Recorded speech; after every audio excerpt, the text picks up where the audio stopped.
There are some men, and I count myself amongst them, who cannot bear to be idle.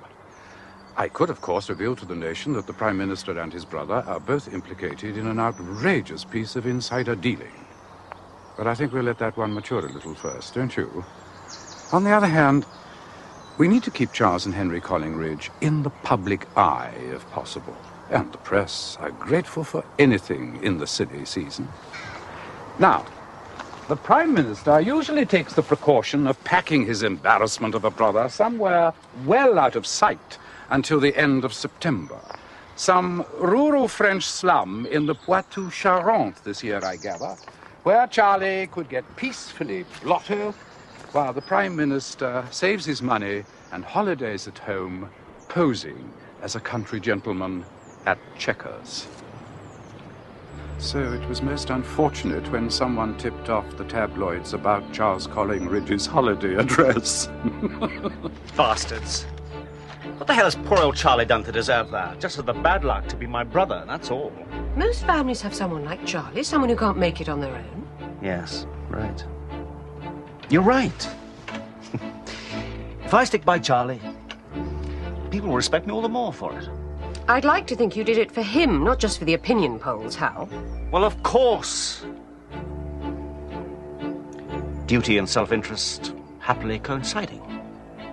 For once. After the silly season comes the conference season. Good morning, Mr. Urquhart. Good morning. Opposition did rather well this year. Abandoned their usual tactic of squabbling in public and shooting themselves in the foot. Had a go at us instead. Especially the Prime Minister, I'm sorry to say. Most unsporting. Good morning, Teddy. So it's very important that our party chairman gets his fine-tuning right before we all sally off to Brighton. The essential thing, of course, is to present a totally united and confident front, while avoiding any impression of complacency. The natural party of government, but at the same time, a listening government. Roger. Thank you, sir. The big banner, and that's the spirit and the theme of this year's conference, prompted by the PM's last speech, is finding the right way. Patrick? I don't mind the right way. Finding is a bit bloody silly, though, isn't it? We should have found the way by now, shouldn't we? I mean, what are we? The natural party of government or the babes in the bloody wood? Yeah, well, taking your point, Patrick, I should say that market research shows us to be a little too smug and sure of ourselves. Well, so we bloody well should be. People aren't going to vote for don't knows, are they? Perhaps going the right way. Rather implies that the party, or someone in the party, is on the way out. Don't you think, Teddy? With the greatest respect, going, gone. Thank you, Francis.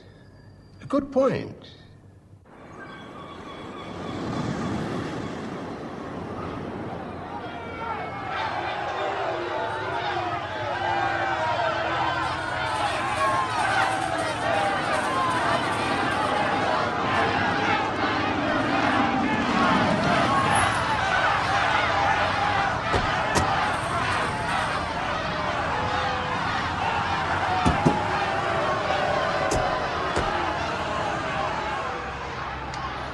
He's arrived. Who? Our leader, Elizabeth. Who else? The broken reed. The man of straw. Good things of day begin to droop and drowse.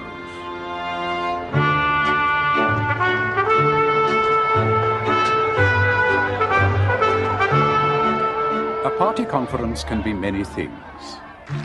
A show of confidence. An agonizing reappraisal. Or, as in this case, a series of auditions by pretenders to the throne while the lost leader withers before our very eyes. Michael Samuel's environment. Intelligent, sensitive, caring, all in the same sentence. I bet you. That doesn't mean a return to subsistence farming.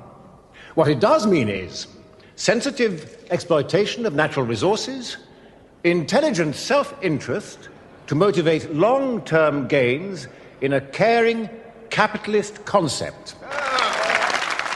Told you.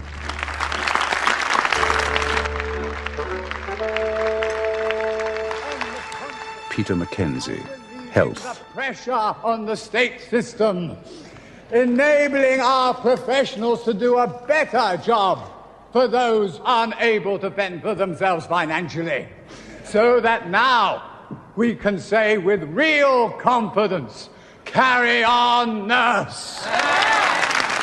God, what an idiot that man is. Harold Earl, education. Made the schools accountable at last. We've grasped the nettle and we've taken it on board. It's not always been the most comfortable way. But one thing I do know, and time will prove it, it's the right way. It's the right way.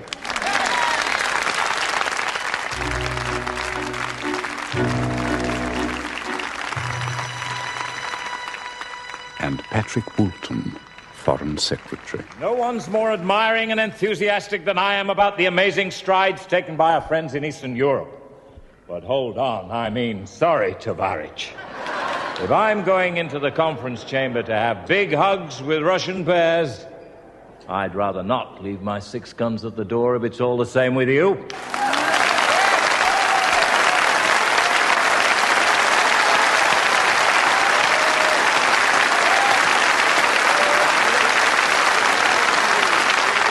Dear old Patrick likes to sound like a bit of a buccaneer now and then, but he's right behind Henry Collingridge all the way, and that's exactly what he'll tell you so himself if you ask him. Roger, have you got a moment? I'm so sorry I won't have crowd you for too long. Over here.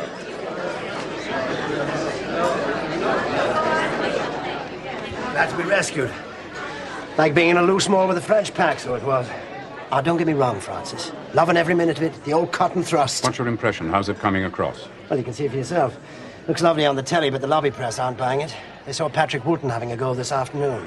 Leadership crisis is the story they want. Well, we can only do our best with the material they give us. Your assistant's doing sterling work over there. Ah, that girl is like gold, Francis. I'm sure. She's your mistress as well, I take it. Is that a privilege exclusive to yourself? What? I said, do you enjoy her body on an exclusive basis, or is she available to others as well? Now, hold on, Francis. I don't think that's really the kind of... Don't be coy with me. You know I could have you in the gutter any time I like. Answer my question. Well, you know, me and Penny, we go back a long way. Some ways we're more like brother and sister.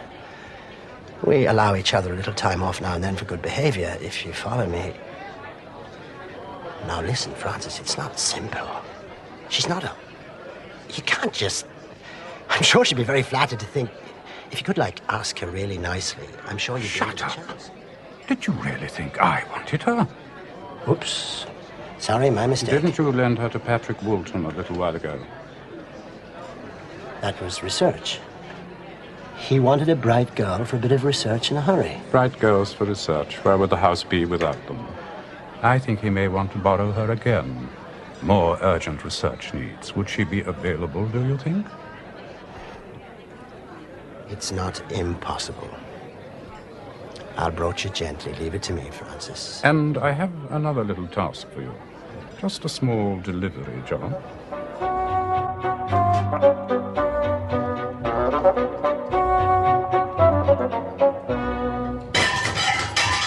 Good morning, sir. Morning.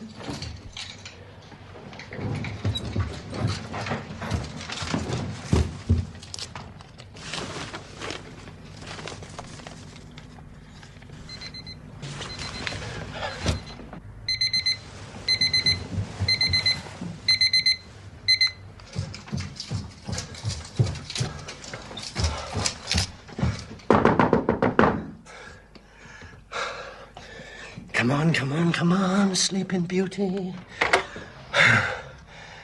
Bloody hell, Roger, what do you want? To drown in your eyes and hide in your arms, darling.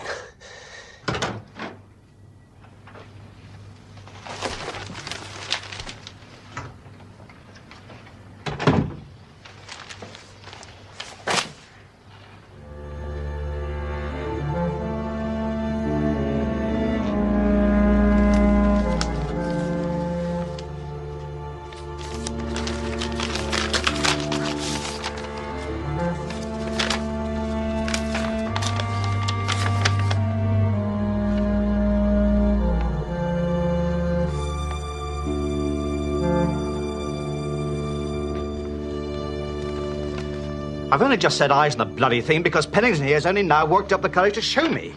It's very bad, Francis. The poll was taken before the conference, Prime Minister. I'm sure you'll turn it round before the week's over. We've seen it all before, after all. Yes, you're a good fellow, Francis, but 30%, it's a hell of a lead to pull back. Right. Speak to you soon. Of course.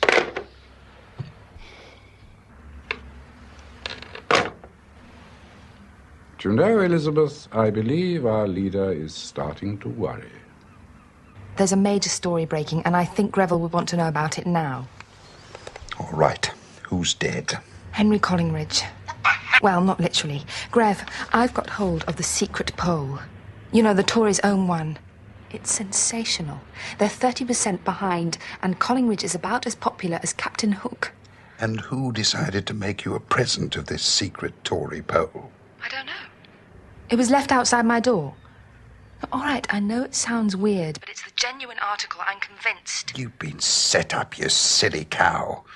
Now, don't let me hear any more about this unless you have absolute stand-up-in-court proof it's kosher. And don't you ever get me out of bed again unless it's adultery in the royal family with photographs. Pig. Right. KJS.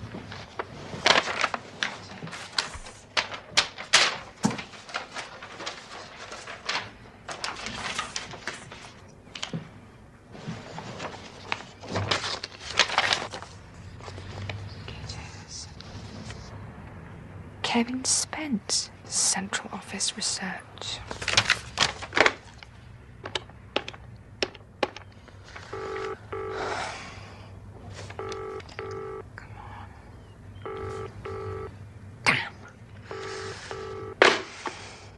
Well, lovely. Nothing to beat it, eh? I wish you really meant that. I do, truly. A lovely girl. No, Rog. Don't come up. Oh, Rog. Got a little surprise. What? What are you up to? Oh, Roger.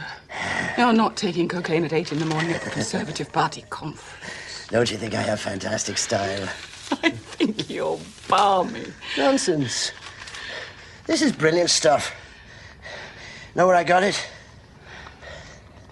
Grosvenor Square.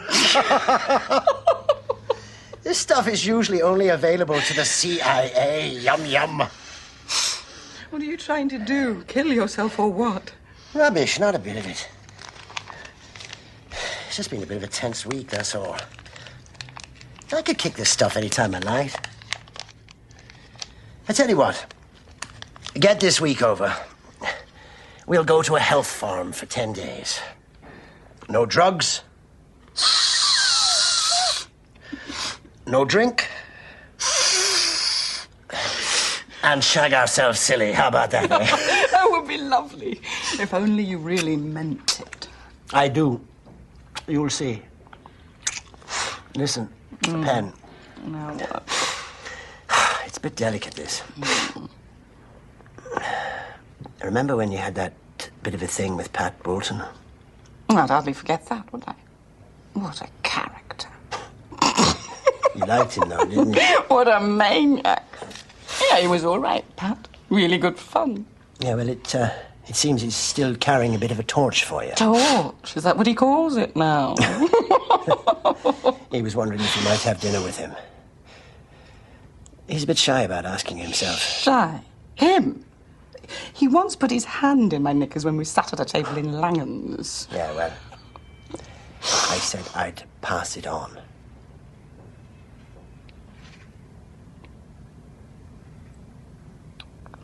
Pimping now, is it?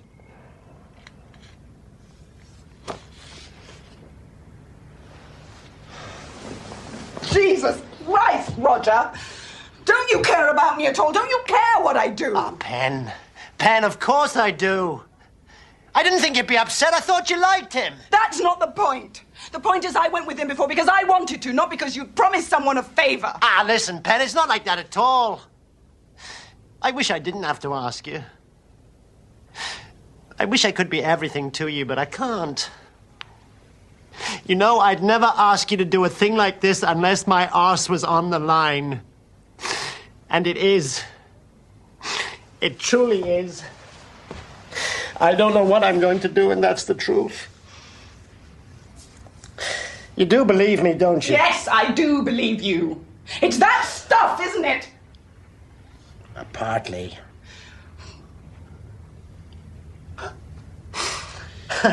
I mean, it's not as though you hate the man, Pen. You liked him. And you know, if it was me, I'd do anything in the world for you. Don't you? I love you, Pen, you know that. Will you just shut up, Rog? Why? What's the matter? I'm sorry. What have I said? Kevin Spence? Oh.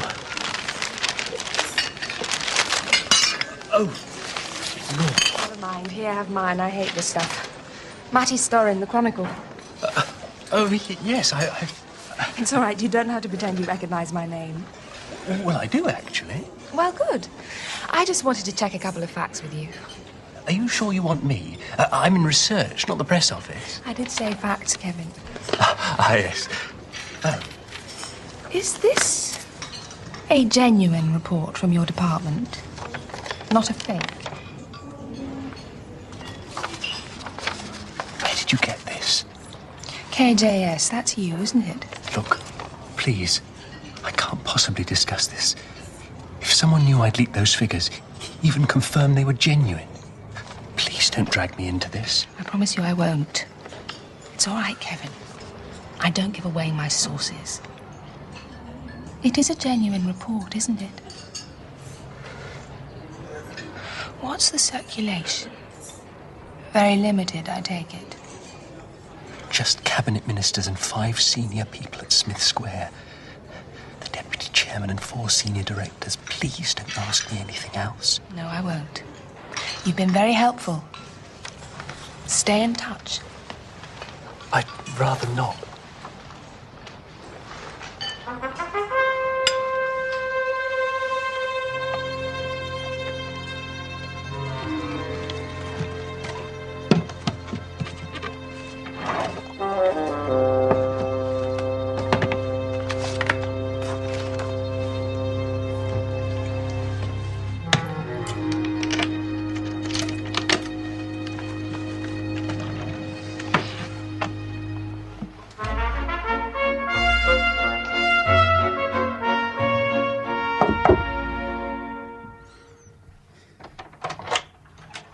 Francis. Patrick, good of you to spare the time. Bloody hell, when the chief whip says he wants an urgent word in private, you make time. Ever since you phoned, I've been wondering what I've done wrong. But, you know, I can't think of anything. Bloody depressing, that, looked at one way. Still, I suppose it's better than finding your picture in the news of the world, eh? I need to take your mind, Patrick, and this is going to have to be one of those meetings that never took place. All right. If this is what I think it is, it's come sooner than I thought. We're in trouble, Patrick. And there's a view around that this is not a passing phase. This view says that the problem is the Prime Minister. His unpopularity is dragging the party down, and he refuses to see the danger. He's insisted on holding the Dorset by-election and conference week, and it looks as if this is a bad miscalculation. You understand, this is not necessarily my personal view. It's the view I've been asked to put to you. Who by, Francis? 1 or 2 senior colleagues. Just 1 or 2? 3, in absolute confidence. 3 very senior colleagues. All right. Go on. Do you think Henry still has what it takes to be Prime Minister? And if he were persuaded to retire, would you be interested in taking his place? Bloody hell, Francis, you don't mess about, do you? I think you know I prefer plain speaking and plain dealing, Patrick, as you do. All right, let's analyse the situation. First of all, have we really got a problem? Yes, the polls are bloody terrifying. You're quite right to take soundings. Second, do we have to do something about it, or will it just go away? That is, can we ride out this bad patch and then swing the country round? Well, that's very much up to the Prime Minister. My view is he does not have what it takes, and the voters don't think he has. In my view, if he leads us into another general election, we'll get stuffed. Between you and me, that's probably the majority view on the backbenches. But if we get rid of him as early as this, we'll look like a bunch of colonels in a banana republic. I don't want to go down in history as the Idi Amin of Pulteney File. Well, yes, quite. But you are still interested in the leadership. In absolute confidence. Of course that bloody hammer stood against Henry when Margaret left. And I still think I was the best candidate. And if I stood again, I'd be looking for your support, Francis. But it's too early. Oh, we need a few months to get the public used to the idea of a change of leadership. Move too soon and we'll look like assassins. Leave it too late and the whole party will be in pieces. I'll say one thing, Francis. I'm damn glad it's you that's handling this. There's not many men I'd trust with a job like this. Thank you. Patrick, I appreciate that. I appreciate your frankness as well. I'll continue to take soundings and keep you fully informed. Good on you, Francis. As long as we keep that slimy little sod Samuels out at all events. Well, yes, quite. Absolutely. Good talking to you, Patrick. You won't miss the party later. Wild horses, Francis. Wild horses. I don't suppose you've got any wild women. You'd be surprised.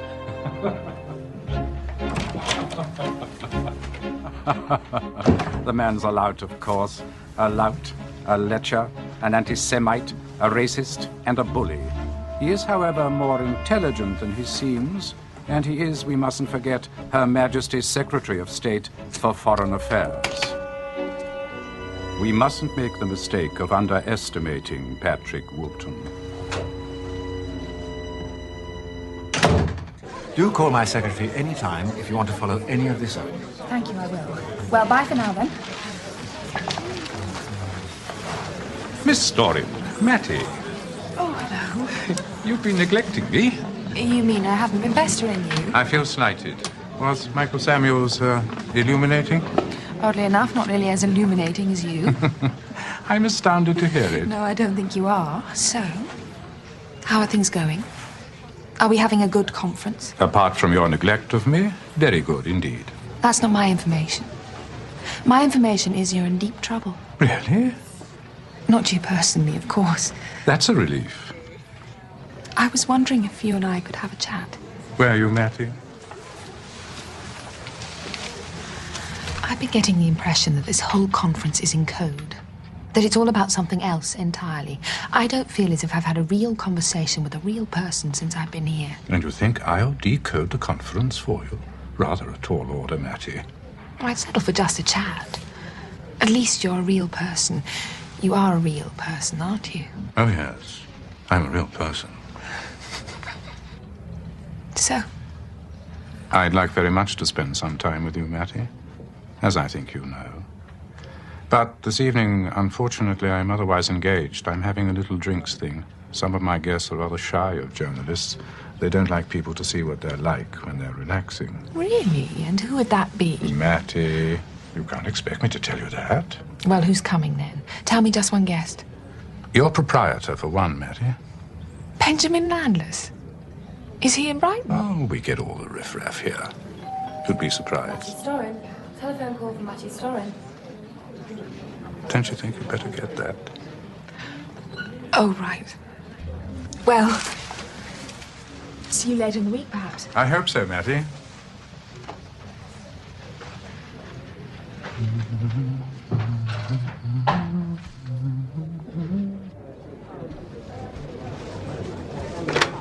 Hello, Mattie Storin here. John, I'm sorry, it's a bit of a scrum here. You got the story all right? Yes, we got it. And is that a brilliant story or what? Yes, it's a brilliant story.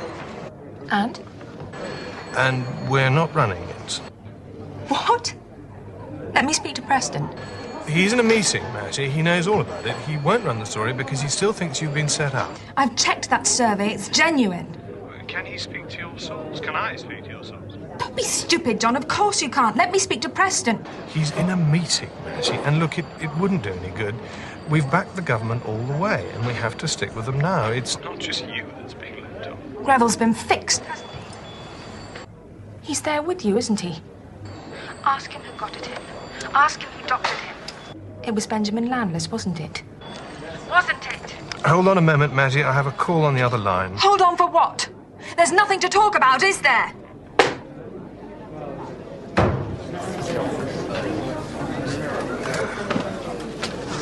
Oh, God, that's all I need. Oh, I'm so sorry. Please allow me to... Oh, no, perhaps not only going to make it worse. Lord,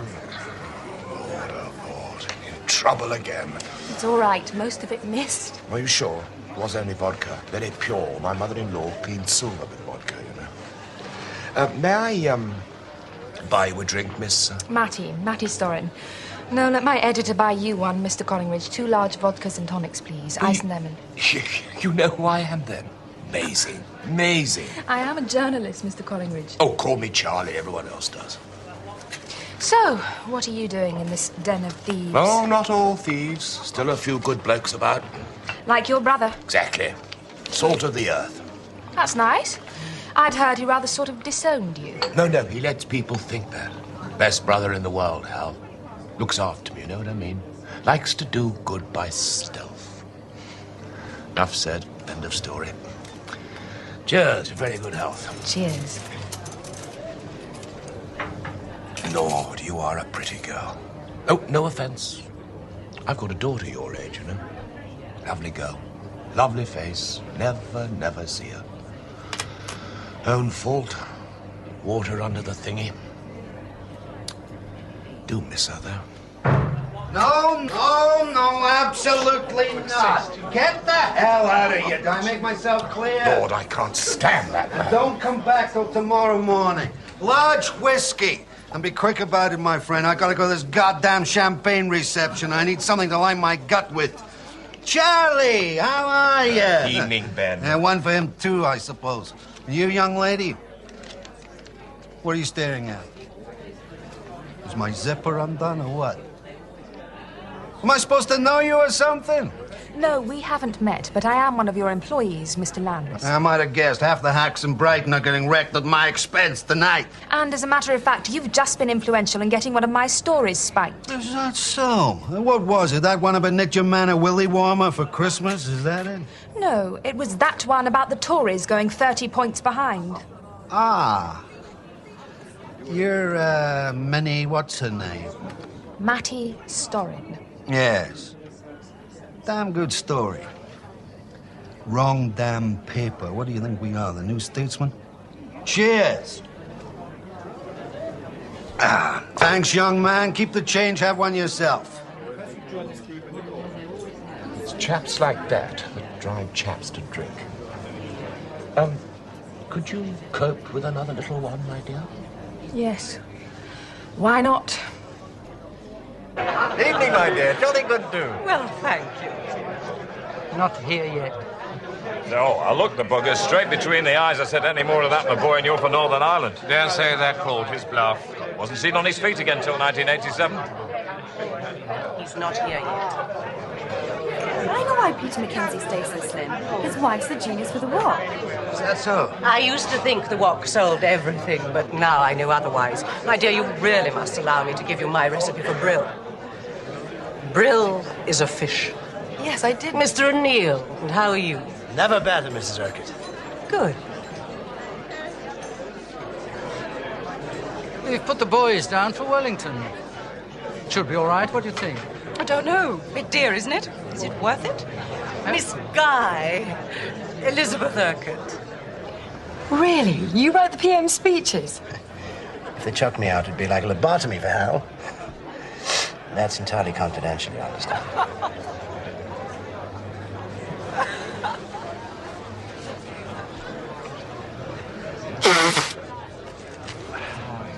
Excuse me. Hay fever. Ben! Good to see you. Never mind that. What the hell are you boys playing at? No, I don't want any of these stupid little things. Go away. Listen, I put the whole damn chain of papers behind you a lot, and you still managed to cock it up. Ben, we can't talk here. Walls of years and all that. Oh, to hell with that. I didn't come 200 miles for canapes. Where's the bathroom? Oh, it's over there. Great, let's go. Excuse me. I've seen that latest poll of yours. Girl of mine got hold of it. It's just a poll, Ben. Bullshit, my friend. It's disastrous. But don't worry. I told Greville Preston to pull it. Ah, thank you, Ben. It'll leak, of course, but not till after the Dorset by-election. The Prime Minister will be very grateful. That limp dick. Where does it leave me? I want to buy Transglobal newspapers. I want to buy 2 ITV regions. Under Maggie, I knew the score. Everyone facing the same way. Everyone defending freedom's frontiers. Everything was up for grabs. No lame ducks and no sore losers, right? Now, my lawyers are talking monopolies and mergers commission. And this government won't back me up after all I've done for them because they haven't got the guts. Hell, Francis. What sort of country is it when a man can't spend his money how he likes? Very true, and very well put, if I may say so, Ben. Screw well put. What are we going to do about it?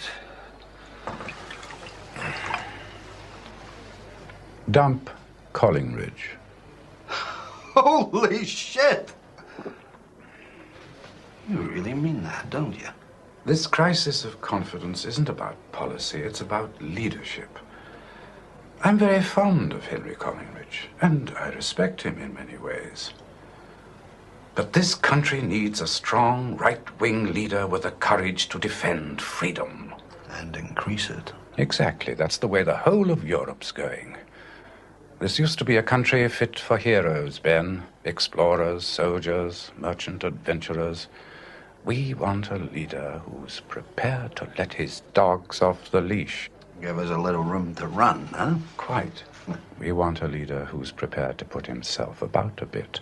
Give him some stick. I like the things you say, Francis. So, who did you have in mind? Patrick Woolton will give us what we want, I think. You don't want it for yourself? What, me? Oh, no. I'm just the chief whip, Ben. I just keep the troops in order. Chief whips have made it to the top before. Well, if it ever did come to that, I'd make sure they didn't tie you up in red tape, Ben. No, you would, Francis. No, you would. Okay, so let's do it to Collingridge. Run that poll story for a start, huh? I've got work to do. First edition closes in 40 minutes. Better make a phone call. Nice party, Francis.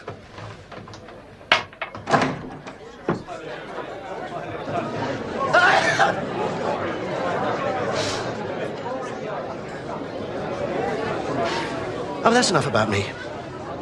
How about you? Would you be into quickies at all, Amanda? Would I be into what?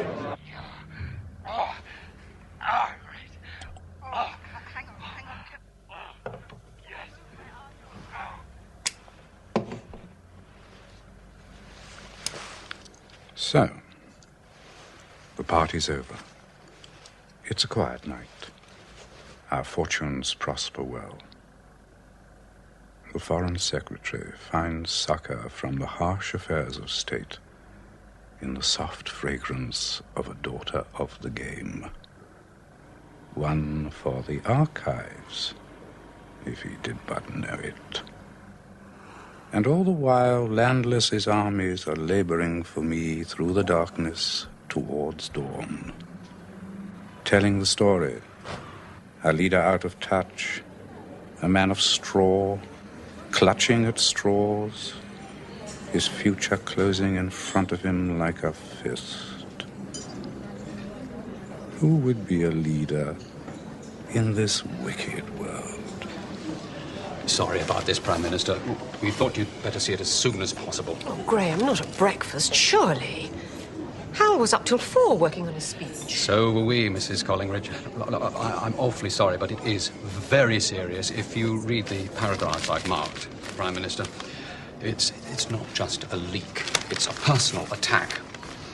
A leading minister commented our basically excellent position is being undermined by the leader's lack of appeal. Another senior party figure suggested that Henry Collingridge would shortly be invited to stand down for the good of the party. Who's doing this? Who is it? Are they trying to destroy us all? I want to know who this is, Graham. I have to know. Shall I give Lord Billsborough a call, sir? Yes. No. No, not Billsborough. Get Francis Urquhart over. Have him in my suite in half an hour. Yes, Prime Minister. In view of this report, and bearing in mind the Dorset by-election today, I expect you'll want to adjust your speech to conference this afternoon? No. Prime Minister, I really feel we should take It was a good speech at 4 o'clock this morning, and it's still a good speech.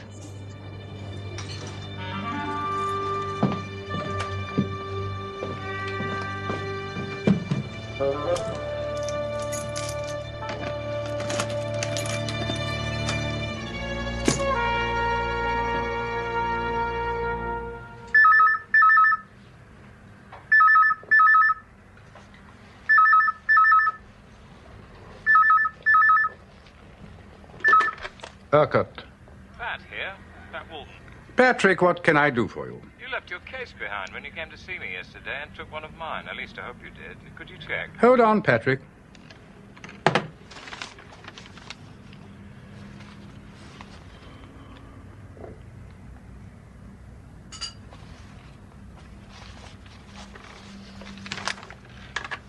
My dear chap, I'm frightfully sorry. You're quite right. Shall I bring it round? No, I'm on my way. 2 minutes. Bye. John, what the hell's it all about? First you pull my story, then you print it without my name on it and a Let's Get Collingridge slant. What's going on? If I tell you what I know, do you promise not to bite my head off? All right. I'm sorry about last night, but I was just so bloody angry. I know it's not your fault. Come on, what happened? Well, I don't know exactly. Old Grev was on the phone for about half an hour. Then he came out very pleased with himself. High drama. Kill the front page. Grev says he's been checking out your story with some of his contacts, and it stands up after all. So who wrote it? He did. Ben Landless was here last night. Urquhart had a party. Landless was a guest. Who else was there? All the big boys. Wilton, Samuels, Billsborough. So it's true. It's really happening, John. They're getting ready to junk Collingridge. So stupid of me, Patrick. No harm done. Good party, Francis. Glad you enjoyed it. Seen the papers this morning? Yes, bad business. Bad for some, not so bad for others. Keep in touch, Patrick. Right.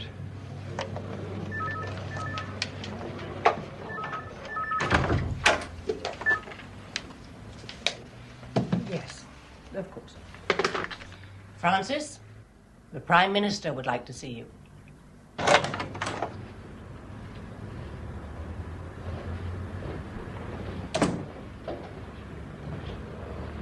Prime Minister. Who is it, Francis? Who's betraying me?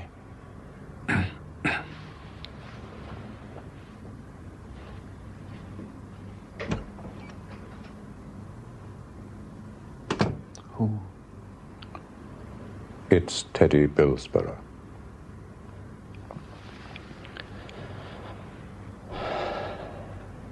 You sure? No one else it could be. I'm terribly sorry. Thank you, Francis.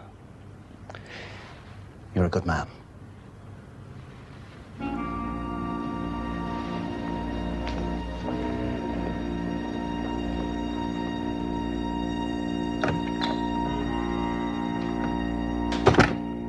If the 80s had to be the decade of confrontation, the 90s will be seen, I think, as the decade of conciliation, the decade of cooperation, the decade of maturity. Stifling dissent is not going to help us find the right way. Surely events in Eastern Europe have taught us that much at least. The British open democratic process has been an inspiration to seekers after freedom in Poland and in Russia and in Hungary and in Czechoslovakia. And I, for one, am proud of that.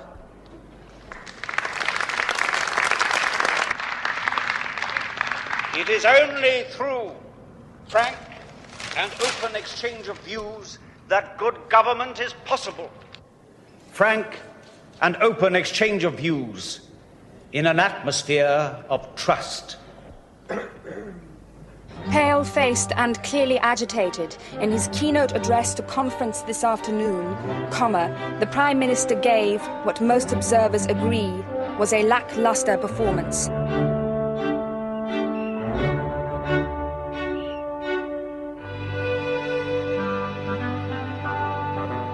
Good morning to you, Miss Storin. And to you. Is it a good morning? Yes, naturally, the result is a little disappointing. But it's hardly cheering news for Labour, either, is it? By-elections are a chance for folk to let off steam a bit, and a lot of funny things happen in Dorset. You're not worried, then? Oh, we should be taking it very seriously. It may be we're not getting our message across in the right way. Can I quote you on that? Yes, I think you may, Miss Storin. I'm very glad I bumped into you, Mattie, because there's another piece of news that's going to break, and I know you'll handle it responsibly.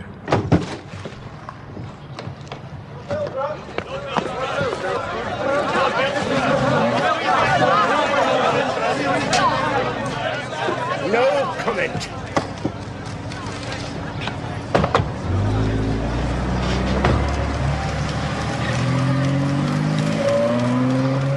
In what was described by a senior government spokesman as a fit of pique and a fit of panic, the Prime Minister this afternoon sacked his party chairman, Lord Bilsborough, the greatly loved and longest-serving member of his government. Pique and panic. Oh, yes, I'm sure it was. But I thought that girl of yours was supposed to be handling things with responsibility. I'm sure she did, Elizabeth. I'm sure she did. I'm very much afraid someone must have been getting at her editor. She's proving to be rather a treasure, isn't she? You could say that. And you trust her? Yes. Up to a point.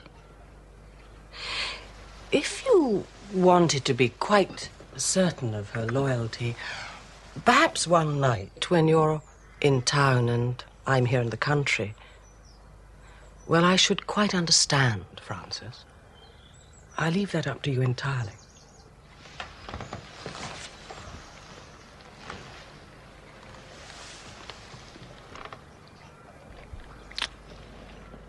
Thank you, Elizabeth.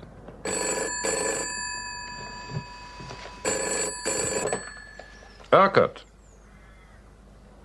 Yes, of course, Prime Minister. Yes, of course, at once. Well. I hope he isn't going to sack you, Francis. He'd better not bloody well try.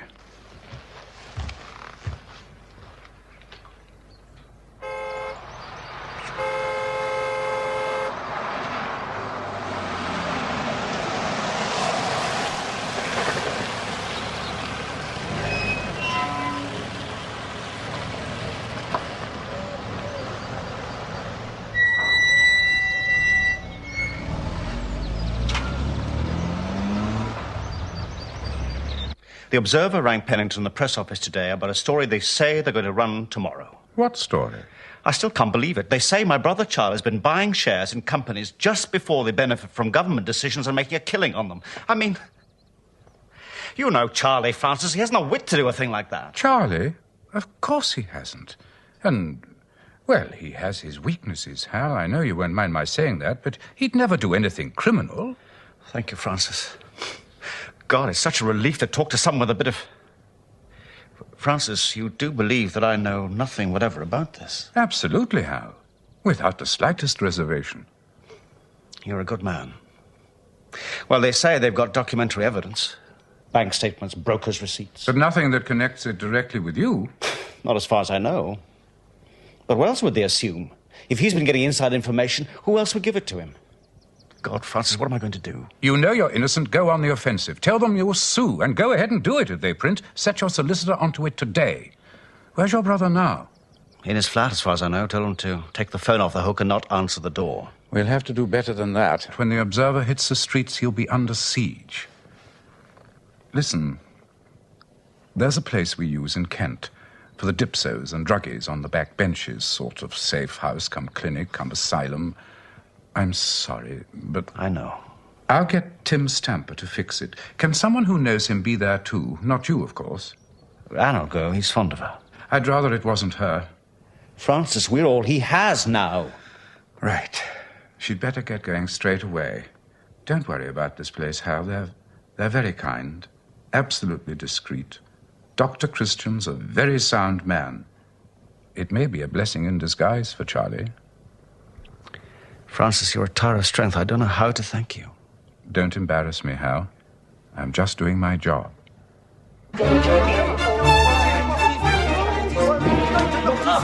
I don't know what to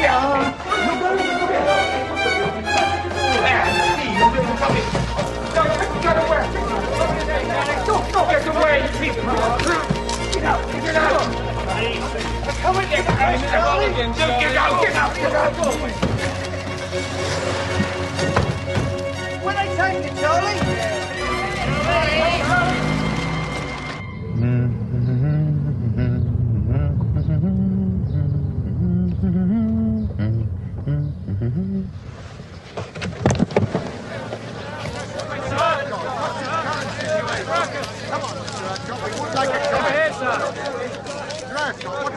How bad is it, Francis? I've seen worse. Oh, come on. No one's ever been this low in the polls and come back to win an election. Be the first. Give him something to cry about. Oh, Francis. However this comes out, I'll make sure the world knows what a hell of a man you are to have in your corner. Right, what are we up against? The Observer's pretty bad, but they've stopped short of implicating you. Very sensible of them. It'll blow over, Hal. These things always do. What else? There's a run on the pound. Doesn't mean a thing. It may bother the teenagers in the city with the Porsches and the Filofaxes, but the average voter couldn't care less. Leadership crisis. That cretinous dwarf Bearstead says he's going to force a leadership contest. Do you want me to lean on him? I'll frighten the wits out of the little sod with the greatest pleasure, if you like. Well, he's publicly declared now. Get him to publicly retract. Humiliate the little bastard. But no. I think you're right, Prime Minister. Let him come on to the punch. Knock him down and trample him. And do the television interview on Wednesday? I'd say so, yes. Insist they leave this Mendoc shares nonsense to the last 5 minutes. By then, everyone will be rooting for you. It'll seem like a tasteless bit of irrelevance, which is what it is. Yes, damn it. Thank you, Francis. We're not finished yet. Right, stand by studio, please. Counting from VT in 10 seconds. Very quiet, please, now. 5, 4, All right. 3. Prime Minister, for the last few minutes of this interview, could we turn to the allegations printed in this week's Observer about possible improper share dealing by your brother, Mr. Charles Collingridge? With pleasure. Earlier this week, you issued a statement denying any connection of your family with the matter and suggesting that there might have been a case of mistaken identity. That's correct. Quite obviously, it's not for me to explain the Observer's extraordinary mistake. All I can tell you is that none of my family has anything to do with the matter. I have my word of honor on that. I might also add that the family solicitors have initiated proceedings against the Observer and will do so against anyone who repeats these false and malicious statements. Thank you, Prime Minister. We'll certainly bear that in mind. Well, I think that would be very wise of you. Now, you and your brother deny that either of you opened an accommodation address at a Paddington newsagent's. That's correct. But on Monday of this week, Jane Hartston of our staff visited the address and was able to photograph a number of envelopes addressed to your brother. Now, look here. The first one is clearly marked the Ottoman Union Bank, the bank that bought and sold the Mendoc shares. The second is addressed to your brother from the Conservative Party Sales and Literature Office in Smith Square. Well, I really cannot see any relevance in this at all. Quite clearly, it is a case of mistaken identity.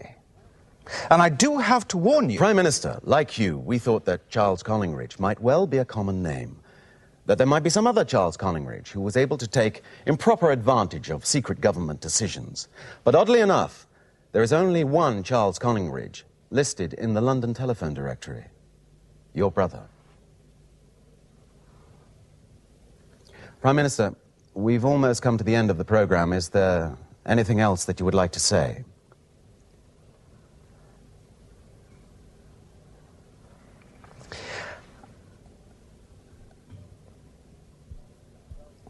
Well, with the Prime Minister declining to comment any further on his alleged involvement in the Mendoc share scandal, that's all from us at World Watch tonight. Good night. Burkett. I had a feeling it might be you. I'm sorry to disturb you at home, but I'd be very grateful if you give me a few minutes before we go to press. Not on the telephone. You can come here if you like. I'd prefer it if you didn't tell your colleagues where you're going. I'll see you in 10 minutes.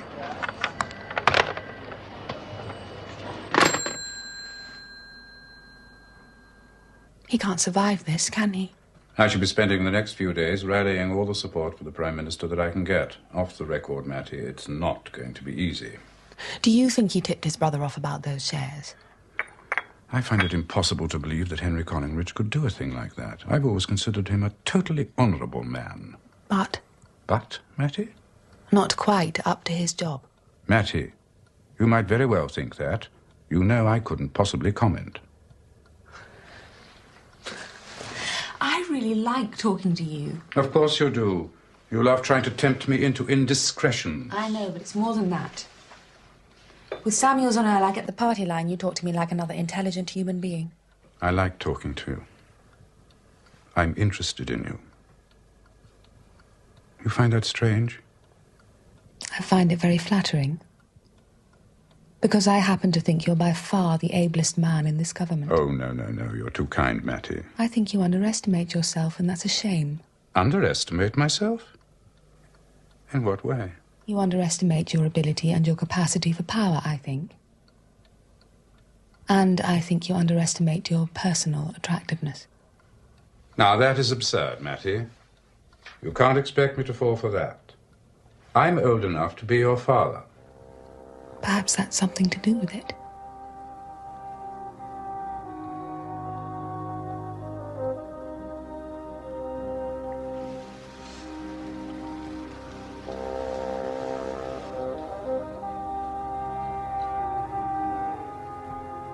Oddly enough, I always wanted a daughter. My wife and I have no children.